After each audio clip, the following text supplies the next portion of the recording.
सलमान साहब, सबसे पहले मुझे ये बताइए कि इस मशरूत मुआफ़ी के पीछे है क्या? अगर आप मैं इजाज़त दें तो 1 मिनट में अरशद नदीम साहब को खराज तहसीन पेश कर दूँ, इसलिए कि उस शख्स ने वो आपने दुरुस्त कहा कि पाकिस्तानी अवाम के अंदर जो उस मायूसी की कैफियत को खुशी में तब्दील किया। और वो एक शेर है कि वही जवां है कबीले की आंख का तारा, शबाब जिसका हो बेदाग और ज़रब हो कारी। एक कारी ज़रब के नतीजे में हजूम जो है एक दफ़ा फिर कौम बना है और बिला तफरीक बिला इम्तियाज़ कौम ने खुशी का सबूत दिया है।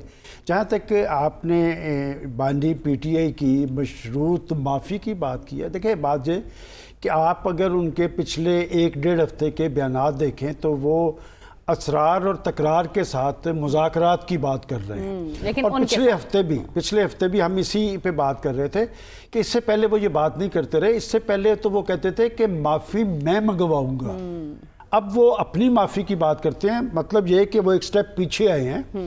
अब वो पीछे क्यों आए हैं? देखिए, मेरे पास बराह रास्त मैं ऐसी कोई बात नहीं करना चाहता कि वो कहते थे कि माफ़ी तो मैं मंगवाऊंगा, अब वो माफ़ी की बात कर रहे हैं। तो एक स्टेप पीछे आने का मतलब ये है कि हो सकता है कि किसी सर्कल से उन्हें कहा गया हो कि आप, चूँकि 9 मई का वाक़या ये पाकिस्तान की तारीख़ का एक स्याह बाब है और ये रहेगा। किसने किया, क्यों कर किया, कैसे हुआ, दुनिया भर में पाकिस्तान की जगनसाई हुई और फ़ौज का मौक़िफ़ उस पर एक बड़ा वाज़ेह है कि वो ये एक बात कह चुके हैं, इसलिए कि उनकी साख का, उनके तशख़्ख़ुस का मसला है। पाकिस्तान के दुनिया भर में एक फ़ौज की एक इज़्ज़त था, एक एहतराम था। दहशतगर्दी की जंग में दुनिया भर के अक़वाम ने इस फ़ौज के इसके ये क्रेडिट दिया था। बात ये कि वो मुज़ाकरात करना चाहते हैं। याद होगा कि डॉक्टर आरिफ अलवी साहब ने कहा था कि हम बार बार दरवाज़ा खटकाने की कोशिश करते हैं, कि उन्होंने किसी की कोई शर्त पूरी की है। और उनके आप सारे बयानात में देखें, बयानात में उनके तज़ादात हैं। एक तरफ वो माफ़ी की बात करते हैं और उन्होंने शर्त बड़ी आसान सी दी है। मैं इसलिए कह रहा हूँ शर्त बड़ी आसान है। उन्होंने कहा कि मुझे आप सबूत दे दें कि हमारे लोग उसमें इन्वॉल्व हैं।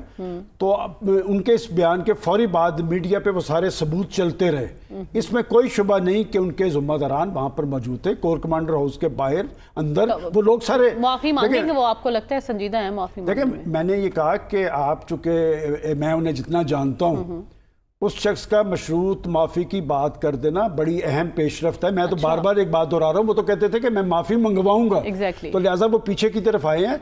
और जहाँ तक ये बात है कि जी वो कोई कहता है कि जी वो उनके फ़ौज के साथ मामला दुरुस्त नहीं होंगे, ये फ़ौज पाकिस्तान की फ़ौज है। और आपने कल फ़ौजी सरबराह का जो खिताब है उलमा मशाइख कॉन्फ्रेंस से, उन्होंने एक बात की है कि इंतशार खलफशार की इजाज़त नहीं दी है। और अगर कोई ये समझता है कि इस हवाले से वो अपना रोल अदा कर लेगा तो उसके आगे हम खड़े होंगे। और सबसे अहम बात मैं समझता हूँ उनकी तकरीर में उन्होंने कहा कि लाखों आसम मुनीर, लाखों सियासतदान और लाखों उलमा पाकिस्तान की एक इज़्ज़त व तकरीम है, पाकिस्तान बालातर है। तो मेरा ख्याल है कि सबको अपने अपने तर्ज़ अमल पर नज़रसानी करनी चाहिए।